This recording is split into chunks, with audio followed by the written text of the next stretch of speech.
Using graphics.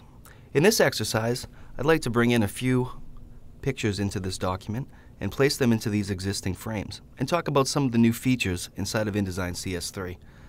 I've already made these 4 frames. Let's get an image to place in the first one. I'm going to go up to the File menu and say Place. And I'm going to come in here and get this graphic and click Open. One of the new features you're going to see inside of CS3 is that it actually makes a preview on your cursor when you're about to place it. Notice that when I'm to the left of the frame, I don't see parentheses next to the paintbrush, but when I'm actually over an existing frame, I can click and place that image. Now I can right-click, control-click on a Mac, and choose one of my fitting options. I happen to like Fill Frame Proportionally. It fits the image to the frame. Instead of having to do that on every single one of these frames as I bring the images in, what I'd like to do is actually set that for the frame, and that is a new feature inside of InDesign CS3. I'm going to select this frame and go up to Object, down to Fitting, and over to Frame Fitting Options. It's here that I can tell this frame that every single time I put an image inside of it, I want it to fill the frame proportionally. And I'm going to click OK. Now I could go down to the next 2 frames and also choose the exact same thing, but instead of doing that, I'm going to make an object style. Since we just talked about object styles inside of the last chapter, let's make one. I'm going to make an object style for this frame. I'm going to use the drop-down menu from the Object Styles panel and say New Object Style. Let's call this Image. Notice Frame Fitting Options is not checked. So I'm going to come over here, select it, it becomes checked, and it still has that same setting, Fill Frame Proportionally. I'm going to click OK. And I'm also going to apply it to this frame. And there it is, Image.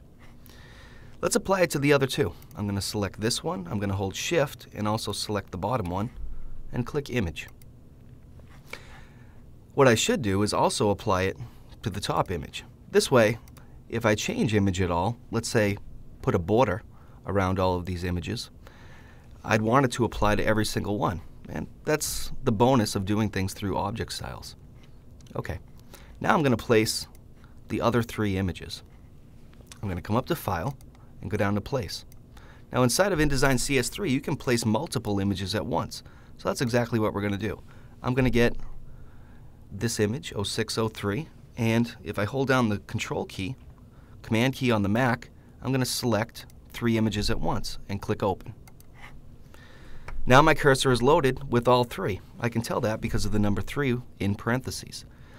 If I want to switch the image that I want to place first, you can use your left and right arrow keys on the keyboard to go through all the different images. I'm going to start with this one. And I come right over this frame and I click.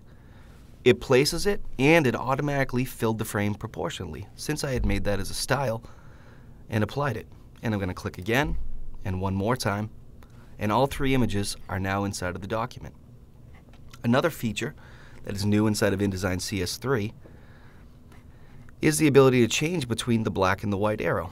In CS2, when you clicked and you were on the black arrow, well, you really just had the container selected. Inside of InDesign, there is a container-content relationship. When you want to actually edit the content, you had to switch to the white arrow so that you could select the image and then move the image inside of the frame. Now in CS3, you can double-click and it becomes your black arrow or selection tool. And then you can double-click again and it then becomes your direct selection tool or white arrow. Now that I have the image selected, I can hold Shift to constrain the proportions and fix that image, put it at a different size. There we go. I like it better like that. Okay, now we're going to place another image. However, this image is an InDesign document because inside of CS3, you can place InDesign documents inside of InDesign documents. Let's try it. Under File, I'm going to go down to Place, and I'm actually going to get this InDesign file, ID06_14, and click Open. It has now loaded the cursor with the InDesign file, which I can then place in this frame. And hey, let's use that object style we just made. I'm going to come over here, go to the object style, click on Image, and it's already fit. And there you have it, InDesign documents inside of InDesign documents.